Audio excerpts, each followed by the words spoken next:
Hola, buenos días. Buenos días a todos. Son las 8:30 en punto. Vamos a empezar para que así no tengamos que ir corriendo demasiado. Bueno, vamos a empezar la sesión de comunicaciones orales en hipertensión arterial y fracaso renal agudo.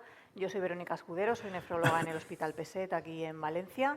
Conmigo está el doctor Gustavo Lavenia, es un nefrólogo argentino perteneciente a la Sociedad Latinoamericana de Nefrología.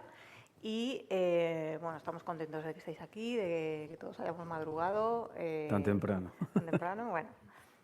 Vamos a comenzar y así todos tenemos el tiempo necesario. Vale. Empezamos con la doctora Gemma Valera, con el estudio Evaluación del estado redox individualizado y su relación con la expresión de factor tisular en microvesículas como marcadores de riesgo cardiovascular en enfermedad renal crónica. Cuando quieras.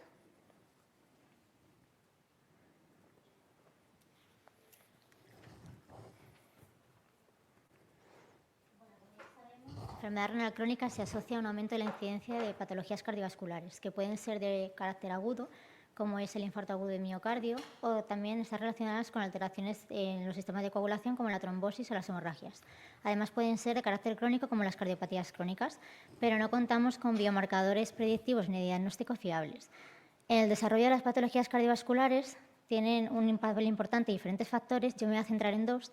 En primer lugar, el estrés oxidativo, ya que sabemos que en pacientes con enfermedad renal se produce una mayor producción de especies reactivas de oxígeno y además hay una mayor actividad de enzimas prooxidantes, así como una menor actividad de enzimas antioxidantes, teniendo estos pacientes un marcado desequilibrio redox. Por otro lado, tenemos el papel de las microvesículas. Como su nombre indica, las microvesículas son vesículas que están liberadas por los diferentes subtipos celulares en condiciones fisiológicas y que son mecanismos de señalización intercelular gracias a su contenido en microRNAs y su expresión de moléculas de superficie que van a determinar no solamente su origen, sino también la función que tengan en las células receptoras. En nuestro caso nos vamos a centrar en las microvesículas derivadas de plaquetas y de células endoteliales, ya que se ha visto que las plaquetas en estados urémicos tienen un proceso de activación y las células endoteliales también lo sufren, teniendo en cuenta que se tiene bastante extendido que la disfunción endotelial de estos pacientes es el paso previo de las patologías cardiovasculares asociadas. Los objetivos del presente estudio son evaluar el estado redox y la liberación de microvesículas plaquetarias y endoteliales, evaluar la validez de un score redox individualizado y analizar la relación entre el estado redox y la expresión de factor tisular en microvesículas endoteliales y plaquetarias. Para ello se han seleccionado 116 pacientes del Servicio de Nefrología del Hospital 12 de Octubre de Madrid, 40 con enfermedad renal crónica avanzada, 40 en hemodiálisis y 36 en diálisis peritoneal, y hemos tenido en cuenta el uso de fármacos antiagregantes. Para el fenotipado de microvesículas se ha llevado a cabo la técnica de inmunofluorescencia directa y citometría de flujo en plasma y lo hemos hecho en base a dos marcadores. Por un lado, CD31, que es una molécula de adhesión a endotelio, y CD41, que es una molécula procoagulante. Teniendo en cuenta que las microvesículas endoteliales de entre estos dos marcadores expresan CD31 pero no CD41 y las microvesículas plaquetarias expresan ambos. También hemos valorado la cantidad o la expresión de CD142, más conocido como factor tisular, que es un iniciador de la vía extrínseca de la coagulación, y lo hemos valorado en función de la cantidad de microvesículas que lo expresan y de la cantidad de factor tisular expresado por microvesícula. Estos son los diferentes parámetros de estrés oxidativo que hemos medido. Los hemos medido tanto en plasma como en leucocitos mononucleares y polimorfonucleares y además hemos evaluado la validez del OxyScore propuesto por el grupo de Beglia en 2010 en los parámetros estudiados en nuestra cohorte. Estos son los análisis estadísticos y, bueno, antes de pasar a los resultados, mencionar que efectivamente en nuestros grupos de estudio tenemos una alta incidencia de eventos cardiovasculares previos a la toma de la muestra en comparación con los controles. Bueno, en cuanto al fenotipado de las microvesículas, destacar que aquellos pacientes en diálisis peritoneal tenían una cantidad mayor de microvesículas plaquetarias en plasma, pero son aquellos con enfermedad renal crónica avanzada los que expresan una mayor cantidad de CD41 y de CD31 en las mismas. Además, hemos visto que los pacientes en hemodiálisis tienen una mayor cantidad de microvesículas endoteliales en plasma y estas además expresan una mayor cantidad de CD31. Por otro lado, el factor tisular se ha visto incrementada su expresión en la enfermedad renal crónica avanzada, no solamente en la cantidad de microvesículas plaquetarias y endoteliales que lo expresan, sino también en la cantidad de factor tisular expresado por microvesícula. Además, aquí sí que vemos un ligero efecto de los fármacos antiagregantes que parecen reducir la expresión del mismo en diálisis peritoneal. En estudios previos hemos visto que los pacientes con enfermedad renal crónica avanzada, hemodiálisis y diálisis peritoneal de nuestra cohorte mostraron una imagen similar en los parámetros redox de forma individual. En este caso, teníamos una mayor actividad de la enzima prooxidante xantinoxidasa, una cantidad mayor de productos de la peroxidación lipídica, ácido tiobarbitúrico en plasma y malondaldehído en leucocitos, y una mayor cantidad de glutatión oxidado tanto en plasma como en leucocitos mononucleares y polimorfonucleares. Además, hemos visto una menor cantidad de glutatión reducido y una menor actividad de enzimas antioxidantes como son la glutatión peroxidasa, catalasa y superoxidismutasa. Aquí veíamos una imagen bastante parecida a los 3 grupos de estudio, así que nos propusimos evaluar el estado redox de una manera más individualizada, aplicando el score propuesto por Beglia. Y aquí veíamos que los pacientes en diálisis peritoneal tenían un OxyScore más parecido a lo que cabría esperar en una persona sana con respecto a aquellos en enfermedad renal crónica avanzada y hemodiálisis, lo cual nos puede indicar que estos pacientes en diálisis peritoneal, si bien tienen una mayor actividad de parámetros prooxidantes, también tienen una mayor capacidad para utilizar los mecanismos antioxidantes de los que dispone el organismo. Además, hemos observado que el factor tisular o la expresión de este se correlaciona positivamente con una mayor actividad de la enzima prooxidante xantinoxidasa en leucocitos mononucleares y polimorfonucleares y negativamente con la cantidad de glutatión oxidado en mononucleares. Además, hemos visto una relación negativa de esta expresión de factor tisular con la actividad de las enzimas antioxidantes superoxidismutasa y glutatión peroxidasa en leucocitos mononucleares y también con una menor cantidad de glutatión reducido, que también es un parámetro antioxidante. Por último, hemos observado que los pacientes que tenían eventos cardiovasculares previos a la toma de la muestra tenían una mayor expresión de factor tisular en microvesículas plaquetarias y endoteliales. Entre los eventos cardiovasculares que hemos visto en nuestra cohorte se encuentran cardiopatías isquémicas, accidentes cardiovasculares agudos, vasculopatías e insuficiencias cardíacas crónicas. Por tanto, podemos llegar a una serie de conclusiones. En primer lugar, los pacientes con enfermedad renal crónica, tanto enfermedad renal crónica avanzada, hemodiálisis y diálisis peritoneal, tienen mayor actividad de enzimas peroxidantes y niveles elevados de productos de la peroxidación lipídica, así como una menor actividad de enzimas antioxidantes, pero son aquellos sujetos en diálisis peritoneal los que parecen tener un mayor equilibrio redox. Además, proponiendo la validez de este OxyScore en nuestra cohorte y con los parámetros estudiados.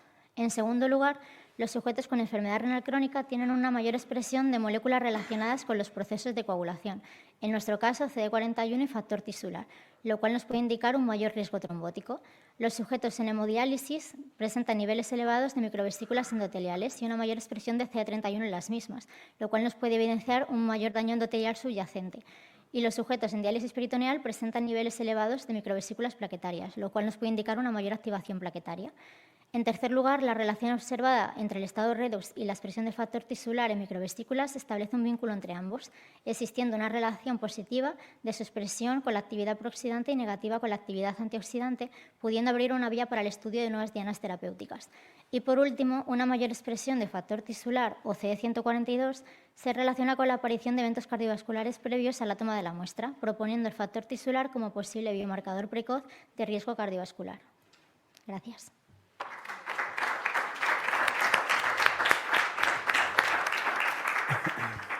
Muchas gracias. La verdad es que muy interesante, el trabajo muy exhaustivo. ¿Hay algún comentario o pregunta? Adelante. Pues soy Jordi Bover. Bueno, felicitarte por vuestro enorme trabajo.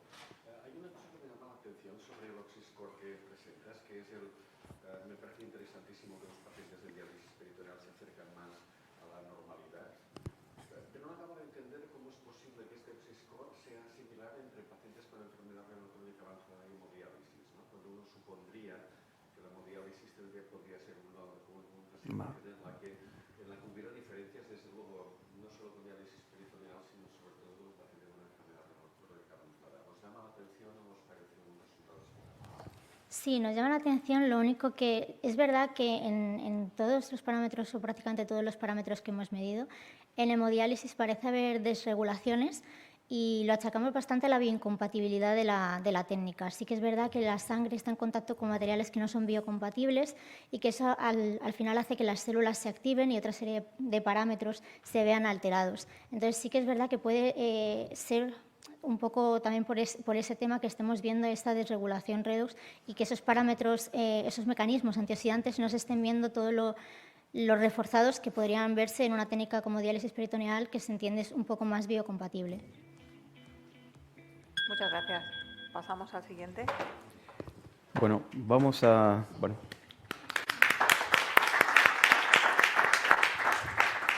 El siguiente trabajo es evolución de los pacientes con hipertensión arterial resistente, que se ha realizado de enervación renal en nuestra área.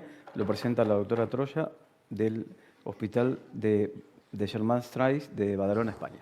Te escuchamos.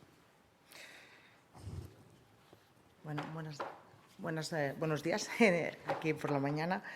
Vamos a hablar sobre los pacientes con hipertensión resistente que se han realizado de enervación en nuestra área. Bueno, estos son mis conflictos de interés, no he utilizado inteligencia artificial y todos sabemos que el factor principal evitable de enfermedad cardiovascular y también renal y de todas las causas de mortalidad es la hipertensión arterial. Pero ¿qué hacemos con ella? Entre que muchas veces diagnosticamos, pero diagnosticamos tarde, sobre todo en pacientes mucho más jóvenes. Cuando tratamos a la mitad de los que hemos diagnosticado y después estos todavía no conseguimos objetivos de presión arterial. Y sabemos que cuando tenemos la presión arterial bien controlada, mejoramos el riesgo cardiovascular y de complicaciones renales en estos pacientes. Por lo tanto, tenemos que insistir en intentar conseguir de alguna manera tener controlados a estos pacientes.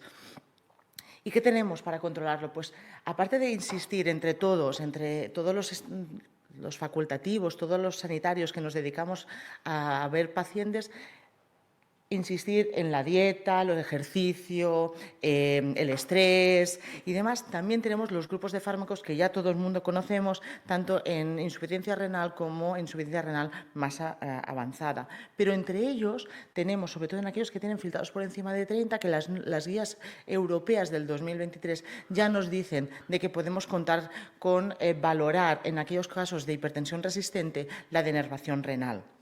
Y el objetivo de nuestro estudio era estudiar en nuestros pacientes una corte pequeña, que esto es un hándicap, la evolución de la presión arterial, los episodios cardiovasculares de novo y la función renal y la albuminuria para ver qué pasa también a nivel renal. De estos pacientes cogimos la corte que se denervó entre 2013 y 2020 para poder dejar este tiempo de evolución para ver los episodios cardiovasculares de novo. Hemos estudiado 31 pacientes, 71% son hombres, con una edad media de 57 años, con un tiempo de evolución de la hipertensión arterial de 12 años, que los dejamos evolucionar mucho a estos pacientes. Esto es importante, con fármacos antihipertensivos que han sido una media de 5,6, con un seguimiento post-denervación alrededor de 6 años, pero han ido entre los 4 y los 10 años. Y que tenían antecedentes de episodios cardiovasculares en casi un 40% de ellos. Por lo tanto, son pacientes de muy alto riesgo cardiovascular. Y lo que vemos es que en el primer año la respuesta a la denervación fue del 89%. Contamos respuesta 1 es en mapa, lo que hemos contado, es descensos de 10 puntos de 10 milímetros de mercurio de la presión arterial sistólica en el mapa de 24 horas, por lo tanto no estamos hablando de presión arterial en consultas, que muchos de los estudios se basan en ello, o disminución del tratamiento antihipertensivo con normalización de la presión arterial. Pues lo que les decía, el 89% respondieron al año y al final del seguimiento, después de estos 6 años de media, el 79% tenían aún respuesta de la presión arterial al cabo de los años. Por lo tanto, se estaba manteniendo esta respuesta. Y cuando vemos qué descensos de presión arterial estamos teniendo, estamos hablando de que estamos al año alrededor de 18 milímetros de mercurio en la sistólica y de 9 en la diastólica y al final del seguimiento 11 de sistólica y 8 de diastólica. O sea, estamos hablando de descensos bastante importantes. ¿Y qué vemos? Pues vemos que los pacientes que no respondieron a la denervación son aquellos que tienen unos score 2 mucho más altos. El 83% tenían un score alto, muy alto de riesgo vascular y el 69% de los pacientes que eran respondedores. Y Los episodios cardiovasculares, realmente sí que es verdad que nosotros en esta corte no hemos encontrado diferencias entre los que han respondido y los que no han respondido, porque alrededor del 20% de los pacientes que hemos hecho el seguimiento, 6 pacientes, han presentado nuevos episodios cardiovasculares, y de los que no tenían antecedentes de episodios cardiovasculares, solamente uno ha presentado un nuevo para él episodio cardiovascular. ¿Y qué vemos con los fármacos? No es el objetivo, ya os digo, yo nunca explico que el objetivo de la denervación sea disminuir el número de fármacos que toma el paciente, sino el objetivo es controlar la presión arterial. Aún así, sí que es verdad que hay un descenso de un fármaco a lo largo del seguimiento, la función renal se mantiene igual y el cociente albúmina-creatinina también se mantiene a lo largo del tiempo, y podéis contar que la mediana es muy baja, pero si miramos los rangos, pues nos han disminuido ciertamente, pero bueno, esto todavía son muy poquitos pacientes. Y en conclusiones, pues que la denervación renal disminuye la presión arterial y se mantiene a lo largo del tiempo, que los pacientes sin episodios cardiovasculares y respuesta a la denervación presentan menos nuevos episodios cardiovasculares, y que la función renal y la albuminuria se mantienen estables en todo el seguimiento, sabiendo que tenemos una corte pequeña, que estudiar los episodios cardiovasculares se necesitan Ns muy importantes, pero es un tasteo de ver qué es lo que está pasando con nuestros pacientes, que ya os digo que nos llegan muy avanzados, y que creemos que aquí es donde tenemos que intentar, ¿no? Es intentar controlar estos pacientes y que no tengan 12 años de seguimiento, para que nos planteemos tratamientos mucho más agresivos o mucho más intensivos que no lo que estábamos haciendo hasta ahora. Bueno, muchísimas gracias. ¿Alguna pregunta de los asistentes? Te quería hacer una pregunta. ¿La tasa de filtración promedio la tienen calculada? Sí. Lo que pasa es que como, bueno, cuando utilizas, son pacientes que estáis viendo de que las creatinas están alrededor de 1, vale. Entonces cuando hacemos los cálculos saldrían números que no son valorables, porque nos saldría por encima de 100. ¿Y qué porcentaje de pacientes tenían enfermedad renal crónica? ¿Tasa menor de 60? Tasa menor de 60 estábamos alrededor del 30-40%. Claro, especialmente por la asociación con la hipertensión resistente. Sí. Y de los pacientes que, bueno, el seguimiento fue 6 puntos y pico de años, ¿no? Promedio. ¿La mayoría estaban incluidos en los últimos 2 años de denervación o eran anteriores? Mira, todos sabemos, ¿no? Hay un primer estamento que es además estos son con radiofrecuencia, por lo tanto, primeramente fue con el Flex, claro. Y esto fueron los primeros 3 años, que es cuando salió Simplicity 3. Después hubo un pequeño parón, no excesivamente en nosotros, la verdad es que fuimos un poquito osados, tuvimos un parón de cerca de 1 año, pero ya está, y después volvimos otra vez a activarnos cuando sacaron el Spiral. El Spiral, claro. Y aquí también están incluidos, no, aquí no, estaban con el Spiral, y ahí están una gran mayoría, pero pueden ser... Ahora te lo digo de memoria, pero creo que eran unos 6 pacientes en Flex y el resto son con Spiral. Sí que es verdad que el tiempo de control es mucho más largo con Simplicity 3. Claro. Sería muy interesante ver a largo plazo qué pasaría, ¿no? Porque más o menos se mantuvo la caída de la presión que vemos, ¿no? Con los métodos que estamos. Bueno, ¿alguna otra pregunta del público? Bueno, felicitarte, la verdad, por el trabajo. Gracias.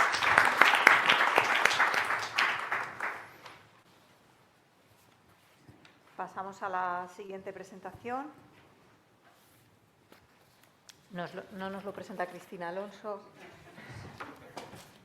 Ahora se presentará. El trabajo es efecto de la hormona paratiroidea sobre factores inflamatorios en pacientes diabéticos con enfermedad renal crónica.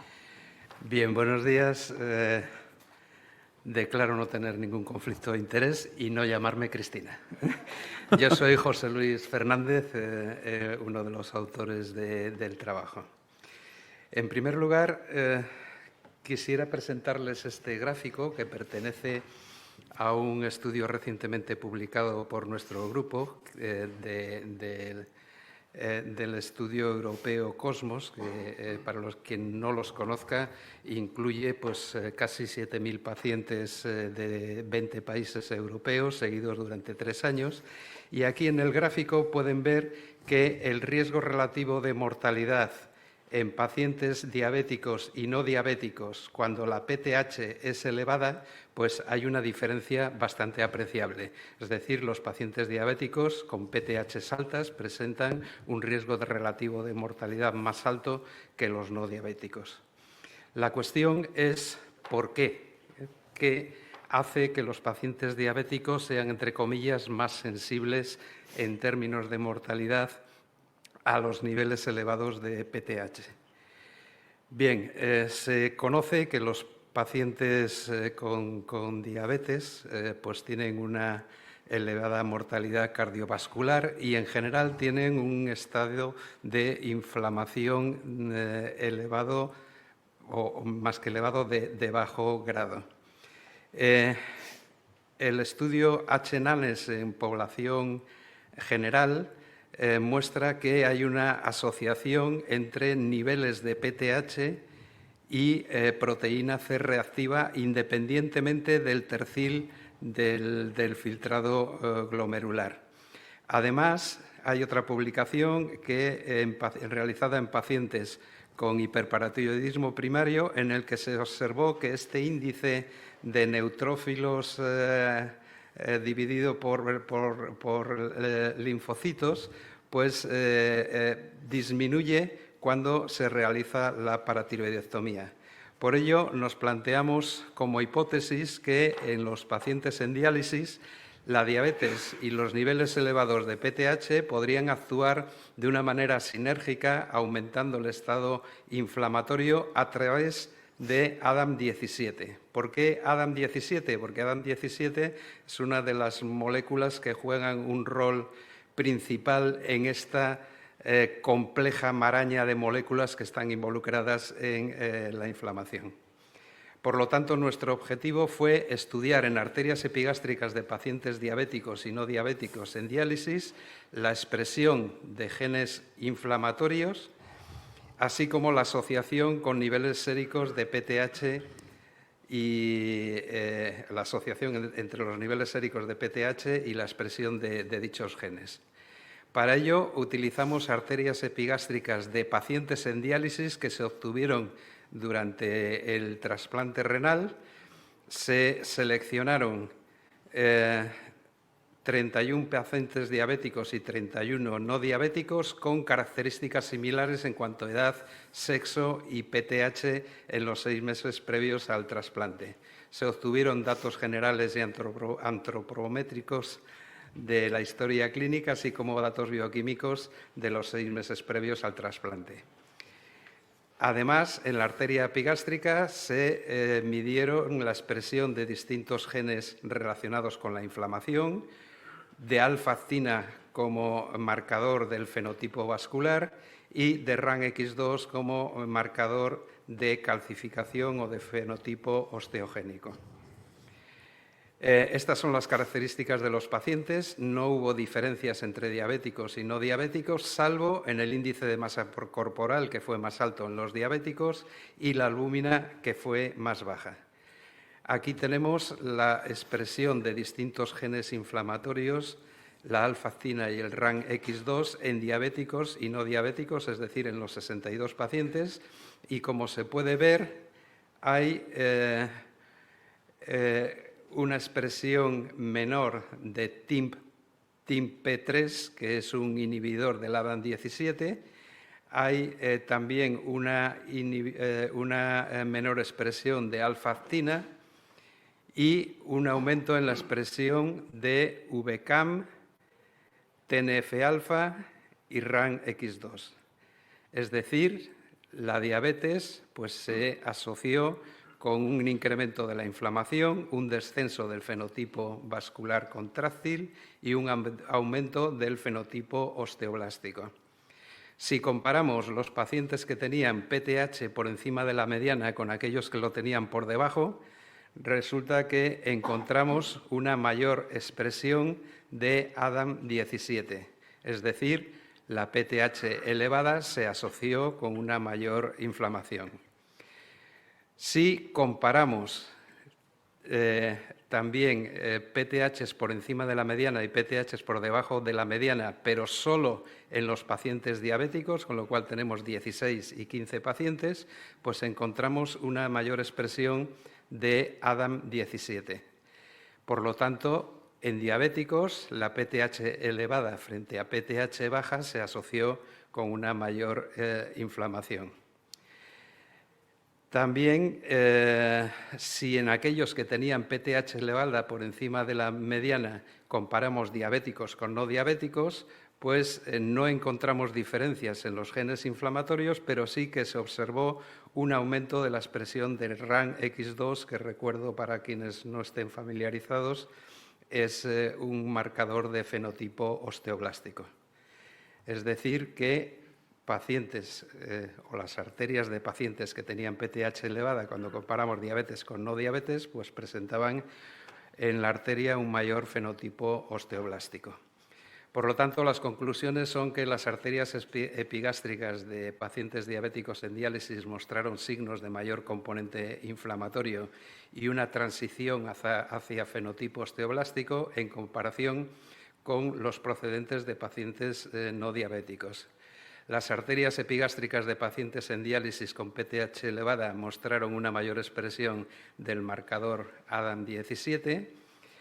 De la misma manera, considerando las arterias epigástricas de pacientes diabéticos, las procedentes de aquellos que tenían PTH elevada mostraron una mayor expresión de ADAM17. Y en aquellas arterias epigástricas de pacientes en diálisis que tenían una PTH elevada, los pacientes con diabetes mostraron una mayor transición hacia fenotipo osteoblástico. En definitiva, lo que mostramos en este estudio pues es una compleja interacción entre PTH, diabetes e inflamación en los pacientes en diálisis que merece la pena seguir siendo investigada. Nada más, muchas gracias.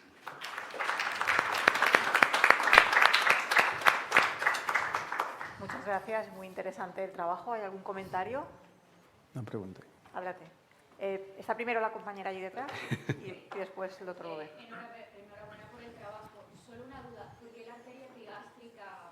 ¿Cuál ha sido el motivo de la Bueno, no comenté que la arteria epigástrica se obtiene durante el acto del trasplante de renal, durante la cirugía, y pues realmente es el fragmento que sobraba. Es decir, nos hemos alimentado en el estudio de aquellos fragmentos de arterias epigástricas que se hubieran tirado de otra manera si no los hubiéramos aprovechado nosotros. Entonces, lo que sobraba era arteria epigástrica. ¿Había otra pregunta? Sí. Solo una pequeña curiosidad. Bueno, felicitaros por el enorme trabajo. Me ha encantado la comparación que habéis hecho con PTH alta respecto a PTH baja. Pero el primer dato que me ha llamado la atención y debe ser un fruto de la casualidad es el de que en los datos basales, los enfermos diabéticos respecto a los no diabéticos, la PTH es exactamente igual cuando hubiera esperado de que los diabéticos tuvieran PTH más bajas. Ajá. ¿Ha sido sencillamente un fenómeno de lo... Sí, esto pasa también en el estudio Cosmos. Este trabajo que he mencionado pues resulta que la PTH no es distinta entre pacientes diabéticos y no diabéticos. ¿Por qué? Porque se tratan igual los diabéticos y los no diabéticos para obtener probablemente unos targets de PTH determinados, y lo que sí es cierto que los pacientes diabéticos están menos tratados con vitamina D, con cinacalcet, porque probablemente no lo necesitan porque ya tienen la PTH suprimida. Y una última. ¿Todos son hemodiálisis o había diálisis peritoneal? Había, creo, 4 pacientes con diálisis peritoneal. ¿Y habéis mirado si entre una técnica o la otra afecta? Eran solo 4 pacientes, no se puede saber, no hay potencia estadística suficiente para ver diferencias. Muy bien, pues muchas gracias.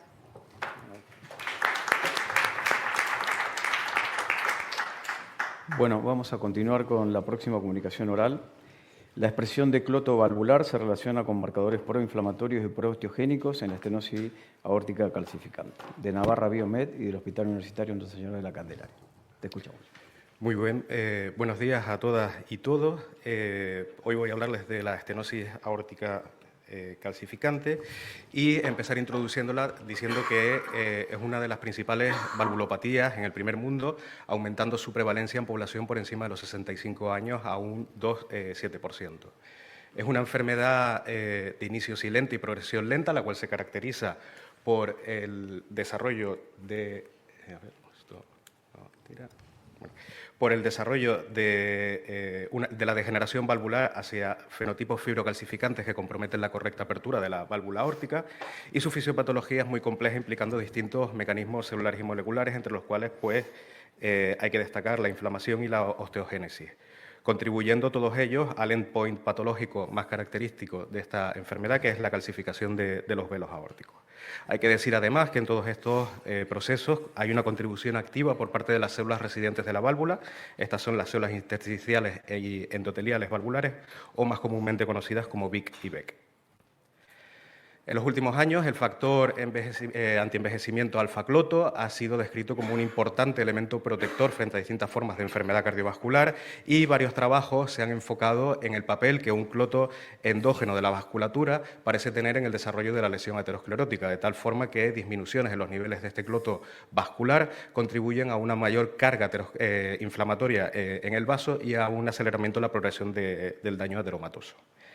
Sin embargo, en lo que concierne a la estenosis aórtica, que también comparte características fisiopatológicas con la aterosclerosis, el papel de cloto no ha sido explorado en el mismo grado, y hay que destacar estudios en modelos animales de senescencia acelerada o de deficiencia de cloto, en los cuales se observa una exacerbación en esa degeneración de los velos aórticos, con un incremento en marcadores inflamatorios y de fibrosis. Incluso en algunos de estos trabajos, la aportación de cloto exógeno mediante sistemas de adenovirus parece prevenir ese incremento en marcadores de inflamación y de fibrosis. Sin embargo, en humanos no se ha explorado si un posible cloto endógeno de la válvula podría contribuir también a la fisiopatología de esta enfermedad, y es precisamente el objetivo del estudio estudiar la relación entre estenosis aórtica calcificante y la expresión de un alfa-cloto en el tejido valvular aórtico humano. Para ello, nos planteamos como objetivos específicos analizar los niveles de expresión de alfa-cloto en válvulas aórticas humanas de una cohorte de pacientes con estenosis aórtica severa. En segundo lugar, determinar posibles asociaciones entre la expresión del alfa-cloto valvular y marcadores de procesos patológicos ligados a la degeneración de los velos. Y, por último, estudiar en un modelo in vitro de células intersticiales de la válvula los efectos del alfa-cloto en un medio procalcificante que mimetice estadios ya avanzados de la calcificación valvular.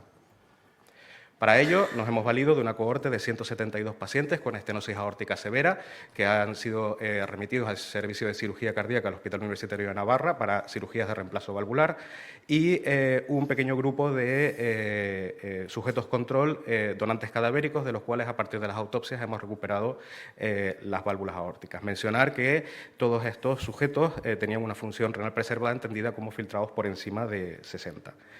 Del material tisular recuperado, este se dividió en 3 fragmentos, una parte destinada a estudios de histología e inmunohistoquímica, otra para biología molecular y otra para el cultivo primario de VICs, que serían utilizadas para estudios in vitro.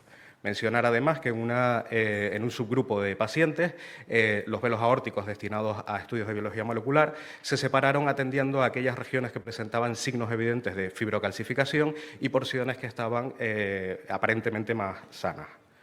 En cuanto a los resultados, detectamos la presencia del tránscrito de cloto en estas válvulas aórticas, y señalar que sus niveles de expresión son significativamente menores si los comparamos con los de riñón, que es entendido como uno de los tejidos de expresión predominante de cloto en el organismo. Además, observamos la presencia de la proteína alfa-cloto mediante inmunofluorescencias en secciones de tejido valvular, y destacar que observamos su localización tanto en región nuclear como citoplasmática de la célula. Los niveles del tránscrito de cloto en válvulas aórticas de los pacientes con estenosis aórtica fueron significativamente menores respecto a las válvulas de los sujetos control, y este mismo resultado se replicó a nivel de proteína determinada por ELISA. En este mismo sentido, el estudio de inmunohistoquímica también mostró una menor señal en inmunotinción de cloto en los velos aórticos de pacientes con estenosis aórtica si lo comparamos con los sujetos control. Y en el grupo de pacientes con estenosis aórtica, las regiones de los velos que presentaban signos de visu con daño fibrocalcificante mostraron también menores niveles de secloto a nivel de tránscrito cuando se comparaba con porciones sin ese daño visible del mismo velo. Cuando estudiamos asociaciones entre el cloto valvular y marcadores inflamatorios en el propio tejido del velo aórtico, observamos correlaciones inversas entre distintos marcadores proinflamatorios y también con marcadores proinflamatorios a nivel sistémico. Y del mismo modo existen correlaciones inversas con distintos marcadores de osteogénesis en la propia válvula. In vitro, VICs sometidas a un medio procalcificante con altos niveles de fosfato inorgánico presentaron disminuciones en los niveles de cloto a nivel de tránscrito y esto se acompañó de un incremento en distintos marcadores proinflamatorios o disminución de marcadores antiinflamatorios. Esta respuesta inflamatoria a razón de la presencia de un medio procalcificante se vio mitigada gracias al tratamiento con cloto recombinante en el medio de cultivo. Y en este mismo sentido, como cabía esperar, el medio procalcificante activa la señalización de distintos genes proosteogénicos y esa activación se ve también mitigada gracias al tratamiento con cloto recombinante, lo cual, además, el cloto recombinante disminuyó los niveles del calcio depositado en estas células a razón del tratamiento con el medio rico en fósforo. Así podemos concluir que alfa-cloto parece expresarse en válvulas aórticas humanas, viéndose disminuidos los niveles en válvulas de pacientes con estenosis aórtica severa, especialmente en aquellas regiones que presentan daños de fibrocalcificación visibles. En segundo lugar, que la expresión de alfa-cloto valvular correlaciona con distintos marcadores de inflamación y osteogénesis relacionados con la degeneración de los velos.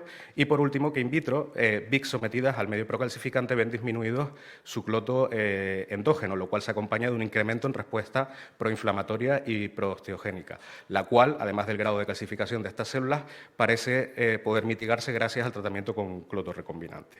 Por tanto, podemos concluir de forma general que el alfa-cloto valvular parece ser un factor implicado en la fisiopatología de la estenosis aórtica calcificante, mediando los procesos inflamatorios y osteogénicos ligados a la degeneración de la válvula. Y por último, agradecer a los equipos de trabajo de Navarra Biomed, liderado por Natalia López, y de la Candelaria por Juan Navarro, y a las agencias financiadoras detrás de este trabajo y a vosotros por vuestra atención. Muchas gracias.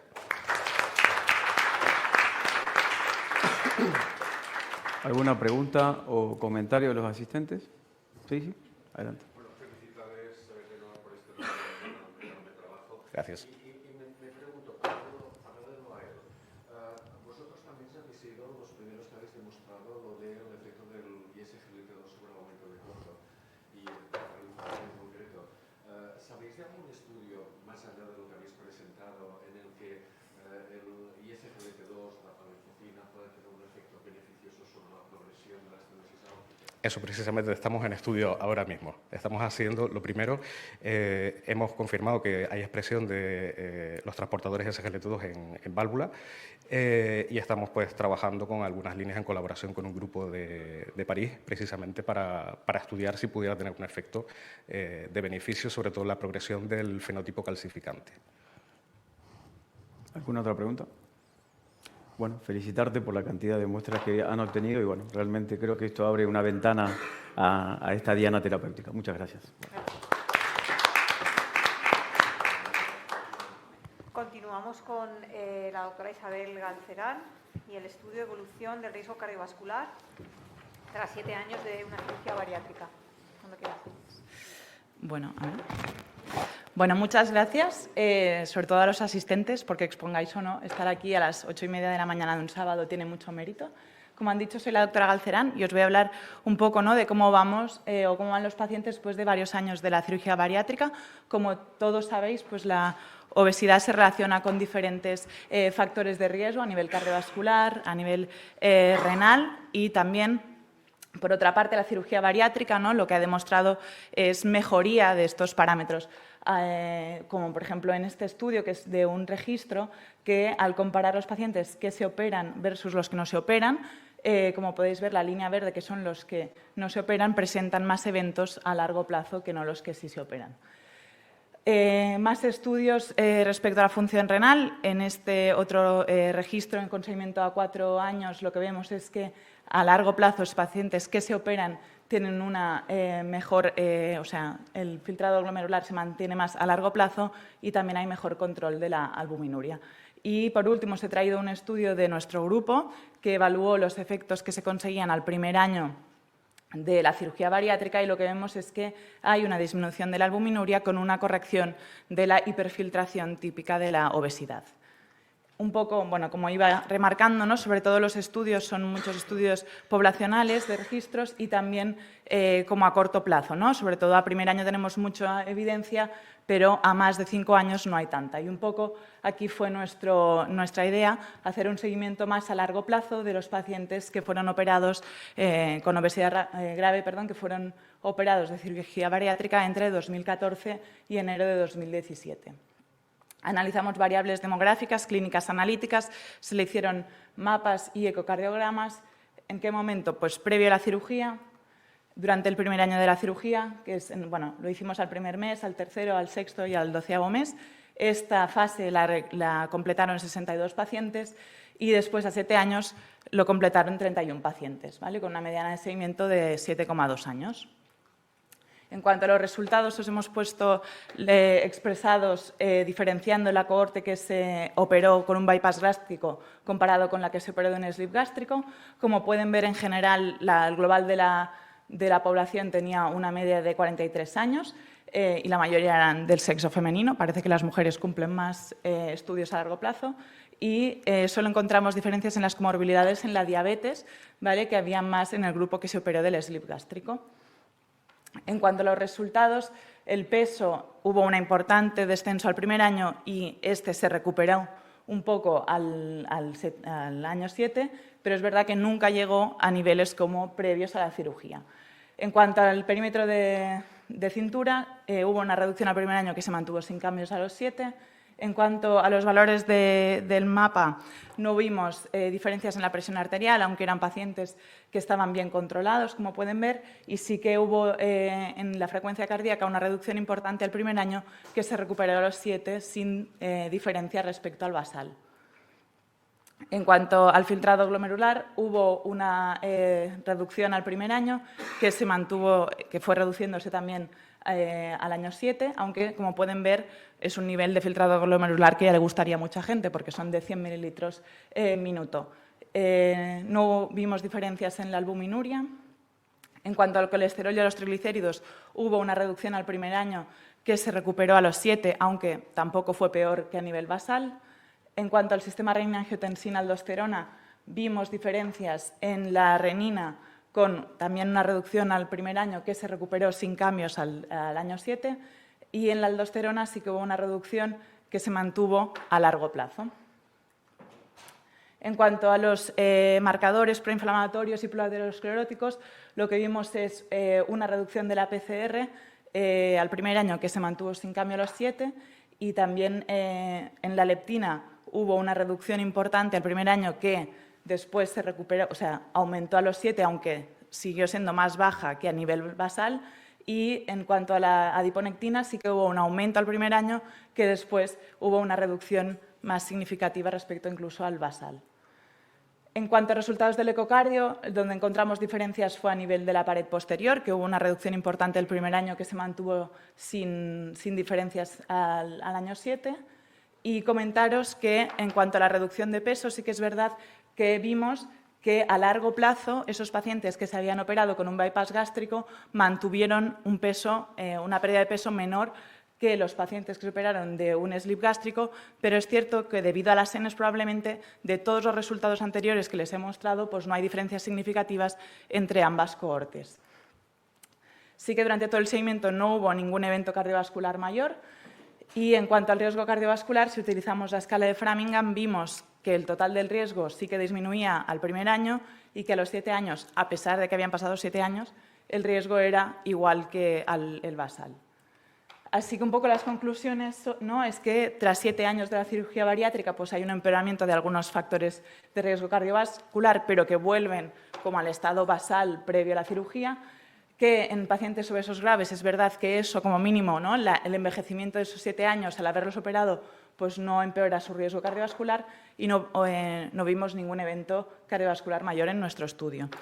Como es obvio, una de las limitaciones principales pues es la N de nuestro estudio, ¿no?, y después otras líneas como de futuras investigaciones o cosas que tal vez ustedes mismos también se están preguntando, ¿no? La primera es qué hemos aportado a esos pacientes, ¿no? A veces con este estudio uno piensa, estamos en muchas cosas como al principio, pero ¿qué les hemos ahorrado en esos 7 años? Tal vez el grupo control en esos 7 años sí ha presentado, los que no se operaron, pues algún ictus o algún infarto, pues eso es un futuro trabajo que vamos a hacer. Y también ahora, obviamente, tan en auge como están los agonistas del GLP-1, pues buscar una comparativa con estos fármacos. Muchas gracias y amunt Valencia. ¿Alguna pregunta o comentario? Adelante. Sí, muy interesante el trabajo. Bueno, lo que en cuanto al filtrado sí que se ve que ese descenso, yo creo que son pacientes hiperfiltrados. Sí, sí. Esa condición mejora. Y con respecto a la albuminuria, ¿sabéis si está relacionado porque estaban tratados con Había un porcentaje de hipertensos no tampoco muy alto, un 40%, y esos la mayoría están tratados con YECA o con ARA2. No había ninguno de ellos que estuviera tratado con SGLT2 o agonistas de... Claro, porque por la época en que se hizo la inclusión, esos fármacos aún no estaban en nuestra práctica clínica habitual. De nada. ¿Alguna pregunta más? Muy bien, pues muchas gracias. Gracias. Bueno, vamos a continuar con el próximo trabajo, explorando el papel del ácido bempedoico en el tratamiento de la dislipemia en el paciente renal, resultados de la atención en consultas de nefrología de la Fundación Jiménez Díaz. La escuchamos, doctora. Sí. Hola, buenos días. Traigo un trabajo clínico realizado por 2 hospitales, el Hospital de Fuenlabrada y el Hospital de la Fundación Jiménez Díaz, y quisimos traer pues, nuestra experiencia con el uso del fármaco. Sabemos que el paciente con enfermedad renal crónica es un paciente de alto riesgo vascular y que a medida que el filtrado disminuye aumenta mucho más ese riesgo, y que en las guías actuales de hoy no solo tratamos en pacientes que tienen el filtrado disminuido, sino que la presencia de albuminuria le confiere a nuestro grupo de pacientes alto o muy alto riesgo cardiovascular. Además, la mitad de nuestros pacientes en consulta presentan diabetes y la presencia de diabetes per se ya los clasifica a este grupo de pacientes con riesgo cardiovascular, que es importante, y nuestro deber es mantener las cifras de LDL colesterol en objetivos, reducir de su basal al menos un 50%, tener el NuHDL también controlado y las apolipoproteínas. Hemos traído aquí la experiencia del ácido bempedoico para aquellos que no lo conocéis. Actúa inhibiendo una enzima que es la adenosinatrifosfatositratoliasa, que es un paso previo a lo que hacen las estatinas sobre la HMG-CoA reductasa, y esto es una molécula diferente porque es un profármaco que se activa principalmente a nivel hepático, en segundo nivel a nivel renal, y que no tiene activación a nivel muscular. Este profármaco, luego de su activación, actúa inhibiendo esta síntesis del colesterol, pero además también aumenta la expresión de lo que es la regulación de las moléculas del receptor del LDL a nivel de la superficie de la célula. Está indicado en pacientes con hipercolesterolemia primaria o en dislipemia mixta, ¿vale?, que no alcanzan el objetivo terapéutico a pesar de estar tratado con estatina de alta dosis, incluso asociado con ezetimibe, o para aquellos pacientes que sean intolerantes a las estatinas, siempre en un grupo de pacientes que tenga un score elevado o que ya presente por la condición de enfermedad renal crónica o diabetes alto o muy alto riesgo cardiovascular. Quisimos como objetivo ver cómo el tratamiento de la hipercolesterolemia en nuestro grupo de pacientes seguidos en consulta tenía un efecto sobre la reducción del LDL tratado con este nuevo fármaco y evaluar los posibles efectos adversos que podían presentar. Para ello, en el momento de la inclusión habíamos pautado el tratamiento en 39 pacientes, pero 33 de ellos ya había tenido una primera visita. El tiempo desde el inicio del tratamiento hasta la primera visita fue de unas 16 semanas de media tras el inicio del fármaco. Quisimos evaluar comorbilidades, datos demográficos, datos analíticos de las consultas del paciente, así como los posibles efectos secundarios y cuáles fueron las causas en el caso de que se suspendiera. Encontramos que la media de nuestros pacientes evaluados en consulta fue de 69 años, más de la mitad de ellos hombres, casi un 55%, y al ser una consulta de alto riesgo cardiovascular, sin duda la etiología de la enfermedad renal crónica más frecuente fue vascular nefroangiosclerosis, dado que como la corte de pacientes era antigua, pues todavía quedaba alguno con este tipo de diagnóstico de etiología de enfermedad renal crónica. Importante destacar que este fármaco con filtrado por debajo de 30 no es que esté contraindicado, sino que su uso está limitado dado que no se conoce, pero a pesar de ello, pacientes entre 25 y 30 de filtrados, incluimos un 20% de pacientes que tenían este filtrado, con lo cual también analizamos cómo estaban estos pacientes. De cuanto al motivo por el cual quisimos iniciar el fármaco, más de la mitad de los pacientes eran porque tenían previamente una intolerancia a la estatina. Sabemos que los pacientes con enfermedad renal crónica en muchos casos son intolerantes o que la dosis máxima de estatinas no puede ser bien tolerada. Y el criterio por el cual se declaró como intolerante fue que habían recibido al menos 2 tipos de estatina, una de ellas de alta potencia, incluso a dosis muy baja a días alternos. En cuanto al tipo de estatina que fue más intolerante, la atorvastatina con un 70% fue la primera, seguido de lo que era la rosuvastatina y la simvastatina, ¿vale? Y lo que nos llamó bastante la atención es que era en nuestro grupo de pacientes intolerantes, casi un 65% de ellos también presentaban una intolerancia al ezetimibe. En cuanto a la presencia de efectos secundarios, en 7 pacientes lo pudimos observar, la presencia de ellos. Uno de ellos fue por hiperuricemia, la cual fue tratada, y en los otros 6 pacientes se tuvo que suspender en fármaco, motivo por el cual 2 de ellos fue en atención primaria y no logramos localizar en la historia de primaria por qué se suspendió este fármaco. Otros 2 fue por intolerancia gastrointestinal y el resto de pacientes, uno fue por una cirugía y el otro porque presentó un prurito generalizado que no se sabía si estaba asociado o no al fármaco y se decidió suspender. En cuanto al porcentaje de reducción del LDL utilizado tras utilizar este fármaco, vimos que en el grupo de pacientes intolerantes tuvo una reducción del casi 18% y en pacientes que quisimos optimizar ya su tratamiento de base, tuvimos una reducción del LDL de más del 25%. Para ello, un total de casi un 23% en el grupo total de pacientes. Pero lo que nos más llamó la atención es que tras esas reducciones, tanto para intolerantes como aquellos que queríamos optimizar el nivel de LDL, casi el 60% entraron en el objetivo que hasta ahora no habíamos podido conseguir. Cuando evaluamos los efectos adversos, sin duda, quisimos destacar que casi un 40% de nuestro grupo de pacientes estaba ya tratado con hiporicemiantes y la media de subida de ácido úrico en el grupo que no estaba tratado fue aproximadamente de un 0,7 miligramos por decilitro, con lo cual sí que existe un pequeño ascenso de hiperuricemia, pero que en ningún caso logró llevar al facultativo a la suspensión del fármaco, aunque sí, como había comentado previamente, uno de ellos inició tratamiento. Y en cuanto al filtrado, albuminuria y otros tipos de alteraciones hepáticas, pues no se encontraron diferencias entre los grupos tratados. Y así, como conclusión, queremos decir que el ácido bempedoico se muestra como una estrategia terapéutica en pacientes que tenemos en nuestras consultas de alto y muy alto riesgo cardiovascular y que a día de hoy no existen datos previos sobre el uso de este fármaco en pacientes por debajo de filtrado de 30 y cabe destacar de los cuales tuvieron efectos secundarios, solo uno, el que tuvo la hiperuricemia, fue que tenía un filtrado por debajo de 30. El resto de los pacientes por debajo de 30 no presentó ningún efecto secundario. Nuestro estudio es el primer reporte de ácido bempedoico en pacientes en práctica clínica en vida real y que encontramos una buena reducción seguro y eficaz para lo que es el tratamiento de la hipercolesterolemia. Además, los datos que hemos obtenido son similares a los datos que se han mostrado en los ensayos clínicos, logrando lo más importante en casi un 65% el objetivo terapéutico de nuestro grupo de pacientes. Muchas gracias. ¿Alguna pregunta o comentario de los asistentes? Yo te quiero hacer una pregunta. Bueno, lo aclaraste. El grupo que tenía menor de 30 de filtrado no tuvieron ni siquiera un evento adverso. Solamente el de la hiperuricemia, sí, que se tuvo que tratar, en este caso fue con alopurinol. Uno de ellos sí que era el de menos de 30 filtrado.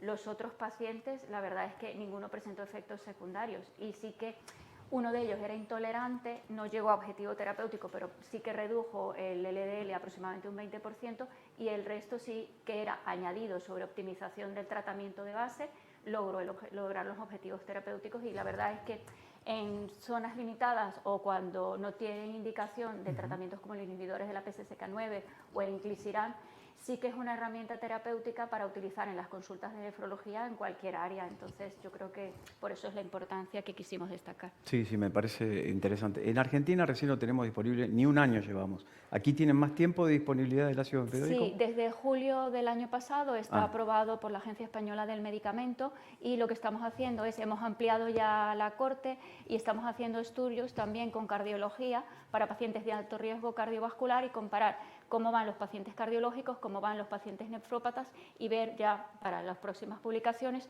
cómo es el comportamiento entre ambos grupos. Claro, claro, es muy interesante realmente ampliar el N, especialmente Sí, porque claro.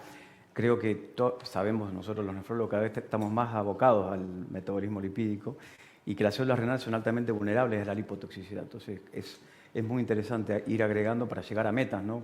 ¿Y qué porcentaje ustedes en tu práctica diaria ves de que pacientes que no llegan a meta aproximado, como para comparar un poco con la realidad de nuestro país? Uno de los cambios que hemos realizado es que lo que era el resultado de la analítica venida del laboratorio sí que no tenían la subclasificación, digamos que no marcaba como digo yo, con el asterisco al paciente ese signo de alarma, o al médico incluso que no está sensibilizado con riesgo cardiovascular. Entonces lo que hicimos fue colocar según el apartado de riesgo, sin valor normal, simplemente que el paciente, para poder explicar ese valor a los pacientes, tenía que remitirse a qué grado de riesgo cardiovascular. Por ejemplo, en nuestra consulta sí que es cierto que más de la mitad de los pacientes no llegan al objetivo, y que con estas estrategias lo que vamos a evaluar es ver si estamos produciendo un cambio, pero sí, sin duda sigue siendo una asignatura pendiente en más de la mitad de los pacientes con objetivos tan ambiciosos de menor de 70 y menor de 55, incluso en de extremo riesgo cardiovascular menor de 45 de LDL. De acuerdo. Y esto es una pregunta que es al margen de lo que presentaste. ¿Están dosando lipoproteína A? ¿Están viendo...? Las estamos midiendo recientemente. Lo que pasa es que sí que se ha instaurado en el laboratorio desde marzo de este año, y aunque te la hacen una vez en la vida, nosotros hemos explicado al laboratorio que en pacientes renales la lipoproteína A sí que tiene un comportamiento diferente, y vamos a intentar de que nos hagan una muestra, sobre todo en pacientes que tienen tratamiento que son de dispensación hospitalaria, como inhibidores de la PCSK9 o el inclisiran, que sí que parece que modifican los niveles de LPA. Entonces, bueno, estamos viendo a ver cómo podemos utilizar este tipo de recursos, pero sí lo hemos logrado incorporar este año. Bueno, excelente tu trabajo. Felicitaciones. Gracias. Vamos a continuar. Creo que nos sale aquí el... No nos sale. Bueno, el siguiente lo presenta la doctora García. Sí. El trabajo papel de NOX4 en la disfunción mitocondrial asociada al fracaso renal agudo inducido por hemólisis intravascular. ¿No quieres? Buenos días a todos. Muchas gracias por asistir a esta jornada tan madrugadora. En primer lugar, deciros que no declaro ningún conflicto de interés y que la hemólisis intravascular es una característica común de numerosas patologías, en la cual se caracteriza por la rotura de los glóbulos rojos y la consiguiente liberación de hemoglobina al torrente sanguíneo de forma masiva. Esta hemoglobina puede acumularse en el tejido renal, concretamente mayoritariamente en células tubulares, y puede dar lugar a un aumento del estrés oxidativo, la inflamación, la muerte celular y la disfunción mitocondrial. La NOX4 o NADPH oxidasa 4 es una de las principales enzimas implicadas en la producción de radicales libres. Está sobreexpresada sobre todo en el riñón, aunque puede encontrarse en otro tipo de tejidos, y se encuentra sobre todo en la membrana mitocondrial. Estudios recientes han demostrado que esta enzima puede ser no solo beneficiosa a nivel renal en algunas patologías, sino que también se ha visto que puede estar afectando a la dinámica mitocondrial y tiene diferentes efectos. Por ejemplo, se ha visto que tiene un efecto beneficioso en isquemia, reperfusión y en todas aquellas patologías en las cuales el M se deposita de forma masiva. El objetivo de nuestro trabajo fue estudiar la contribución de esta enzima en la disfunción mitocondrial asociada al fracaso renal agudo asociado a hemólisis intravascular. Para ello, lo que hicimos fue realizar un modelo experimental en ratones donde indujimos la hemólisis intravascular a partir de una droga que es la fenidracina, que rompe los glóbulos rojos en el torrente sanguíneo. Los ratones que utilizamos fueron ratones Gualtai y ratones Cao para la enzima NOX4 y los sacrificamos a las 72 horas tras la inducción del daño. Recogimos muestras de sangre, muestras de orina, muestras de tejido. Y lo primero que hicimos fue evaluar la función renal. Observamos dos parámetros séricos, como son la creatinina y el BUN, y observamos que en ausencia de la enzima estos parámetros mejoraban significativamente. También, a partir de la expresión génica de marcadores de daño tubular, como puede ser INGAL, vimos resultados similares incluso a nivel morfológico y estructural. Observábamos que había un menor daño tubular, incluso un menor daño a nivel glomerular. A partir de este momento y a partir de tejido renal, lo que hicimos fue estudiar los complejos mitocondriales que se encuentran situados en la cadena respiratoria de electrones. Recuerdo que los complejos van del 1 al 5 y los complejos 1 y 4 son importantes sobre todo en la respiración mitocondrial y el complejo 5 en la formación de ATP. Principalmente lo que describimos con este trabajo fue que durante la hemólisis intravascular se veía una reducción de la expresión proteica de los complejos 1 y 4 y un aumento de la expresión proteica del complejo 5. Todos estos efectos se veían revertidos en el momento en el que inhibíamos la expresión de NOX4. La mitocondria, cuando se encuentra en un estado de alerta, en un estado de peligro, por este caso la acumulación de hemoglobina, tiene diferentes mecanismos que normalmente se hacen de forma fisiológica, pero que se pueden ver alterados en condiciones de daño, como son la fusión, la fisión, incluso la biogénesis mitocondrial. Para ello, estudiamos la expresión génica de MFN1 y MFN2, que son la mitofusina 1 y la mitofusina 2 que son moléculas de fusión mitocondrial, DRP1 como fisión mitocondrial, TEFAN como factor de transcripción implicado en la biogénesis, y lo que observábamos en todo ello es que había una alteración en los ratones con hemólisis que se revertía significativamente en todos los casos.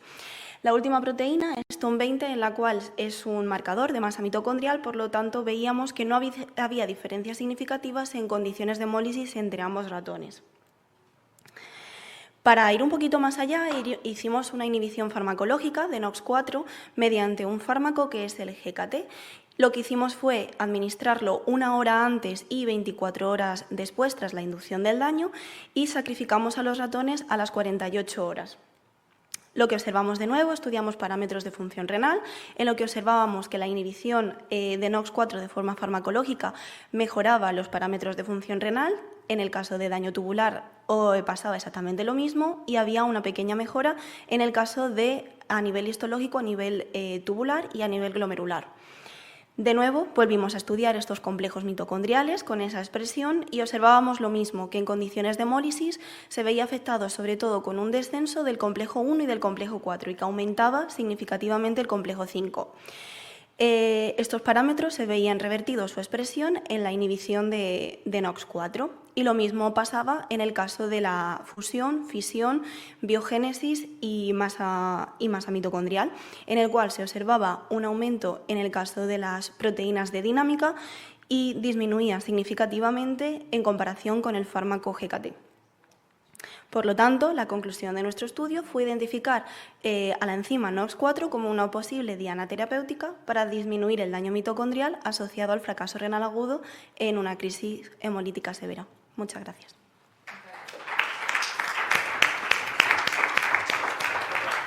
¿Alguna pregunta o comentario?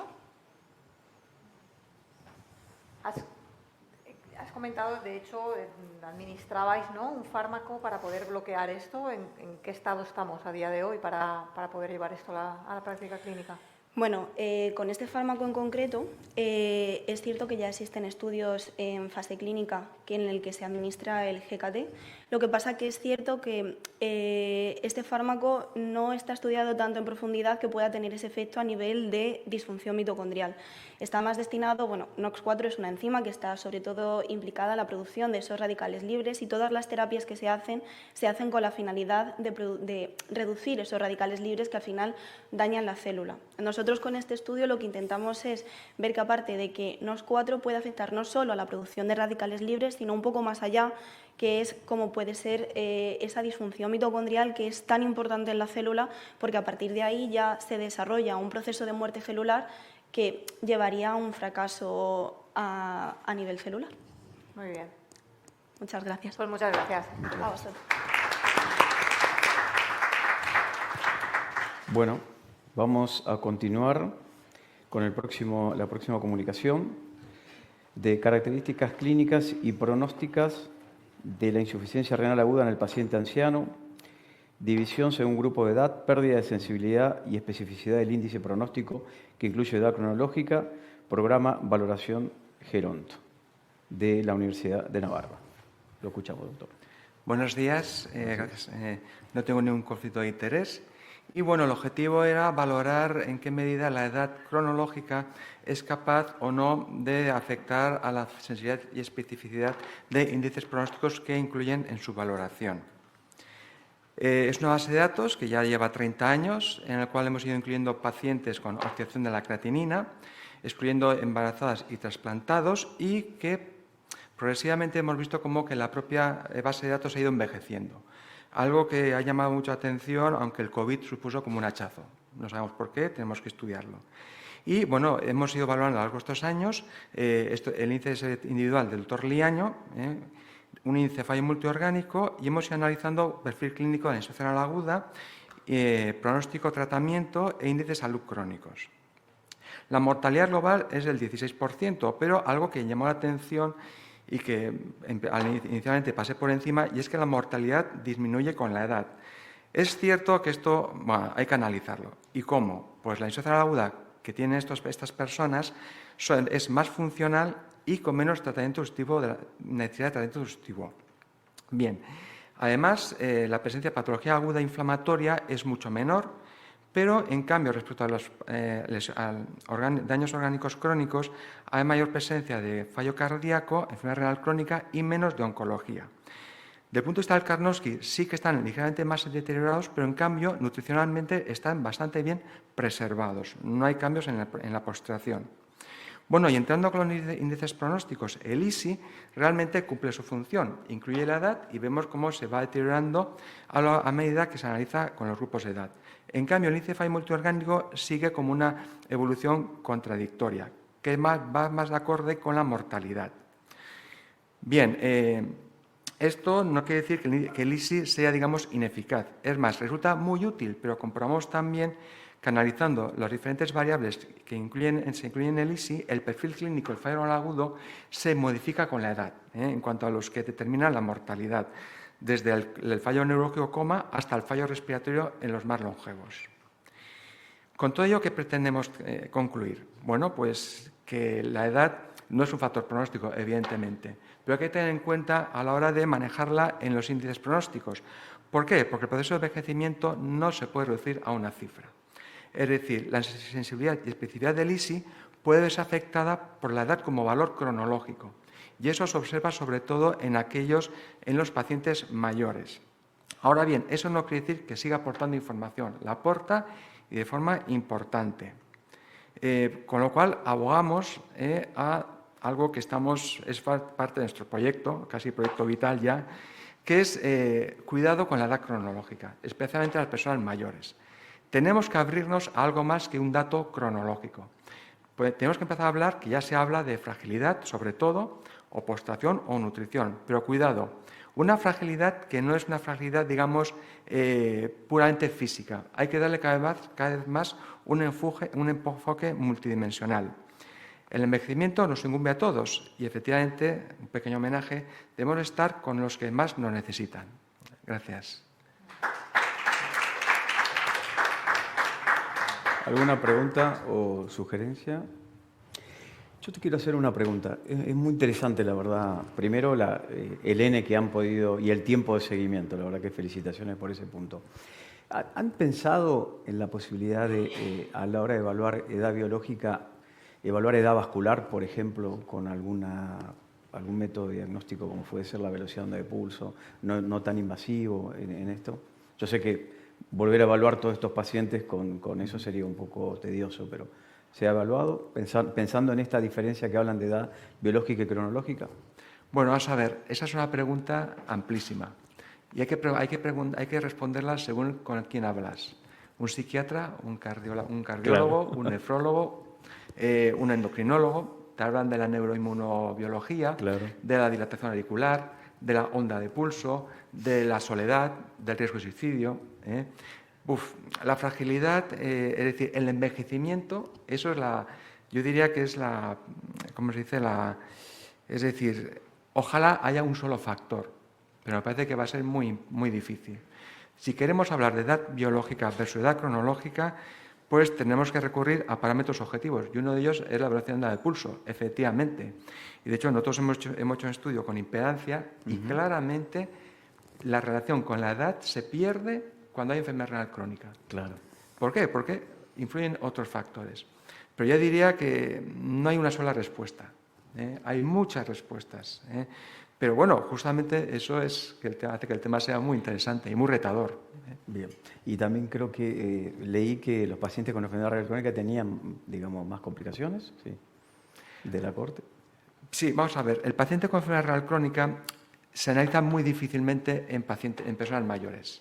¿Por qué? Porque ¿hasta dónde llega la enfermedad renal crónica y la disfunción renal de la edad? ¿No? Sí.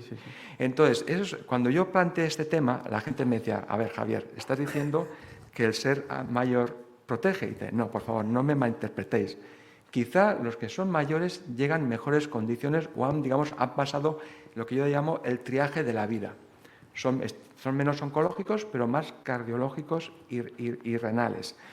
Pero el fallo renal agudo que presentan es, digamos, menos complejo, menos asociado a fallo multiorgánico y, cuidado, más dependiente de algo tan sencillo como la bulimia. Animo a que empleéis el Vexus, etc.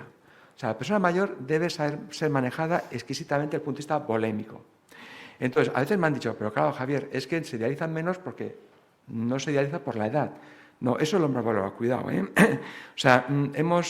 No es que se dialicen menos porque, como son mayores, no se dializan, no, cuidado.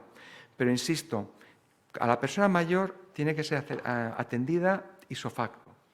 Hay que ir directamente a valorar la bulimia, más que los tóxicos. Y en un componente que los nefrólogos sabemos hacerlo muy bien, desde el punto de vista vascular y tisular. Bien, sí, lo dejaste claro, el factor hemodinámico, ¿no?, en esa población. Bueno, muchísimas gracias, felicitaciones por la presentación. Gracias.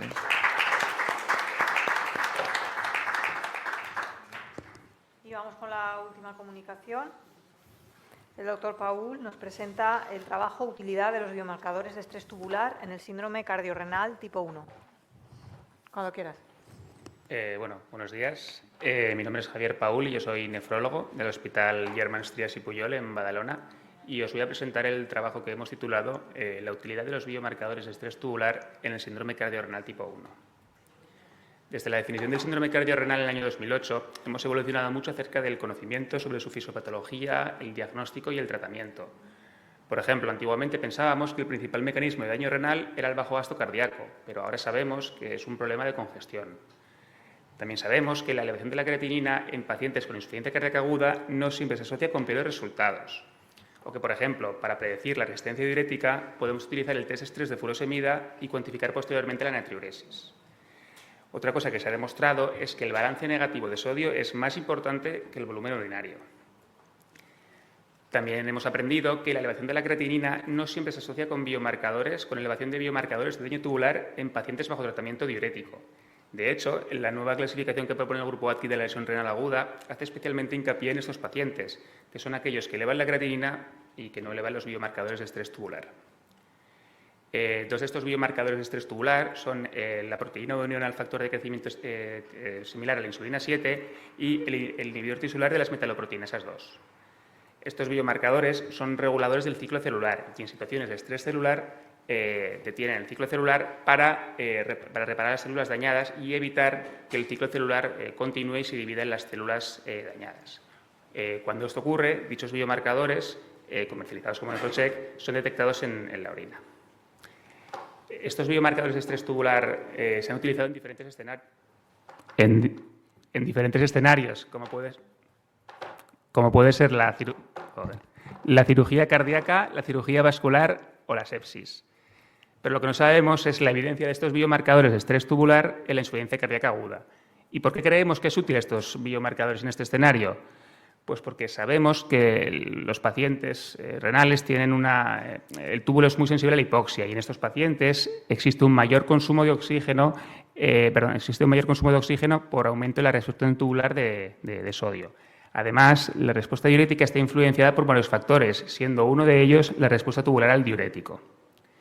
De manera que la hipótesis de nuestro estudio era intentar determinar si los biomarcadores de detención del ciclo celular son útiles en predecir la baja eficiencia diurética y el verdadero empeoramiento de la función renal. Para ello, realizamos un estudio unicéntrico que incluyó a pacientes diagnosticados de insuficiencia cardíaca aguda y que fueron ingresados para recibir tratamiento diurético endovenoso. Durante las primeras 24 horas se calculó el Nefrocheck urinario y con eso calculamos el Acute Risk Score. Definimos la eficiencia diurética como el total de diuresis acumulada en mililitros y la dividimos por el total de diuréticos de la SA administrados. También definimos el empeoramiento de la función renal como un aumento de la creatinina sérica por encima de 0,5 a las 72 horas del ingreso. Centrándonos en los resultados, las variables estudiadas en ambos grupos fueron homogéneas. Lo que también observamos es que los pacientes con una Acute Risk Score por encima de 0,3 tenían mayores dosis de furosemida acumulada a las 72 horas. En línea con estos resultados, también vimos que los pacientes con estrés tubular agudo tuvieron una menor diuresis acumulada a las 72 horas y una menor eficiencia diurética. Este análisis mostró que el estrés tubular agudo se asoció con un incremento en torno al 104% en la probabilidad de tener menor eficiencia diurética a las 72 horas. Y lo que también observamos que fue muy interesante es que vimos una correlación negativa entre los valores del Nefrocheck y la eficiencia diurética. En total incluimos a 125 pacientes, de los cuales podemos decir que en torno al 30% tuvieron un Acute Risk Score por encima de 0,3. Es decir, que podemos decir que en 38 pacientes estuvieron bajo estrés tubular agudo. A las 72 horas, 10 de estos pacientes presentaron un empeoramiento de la función renal.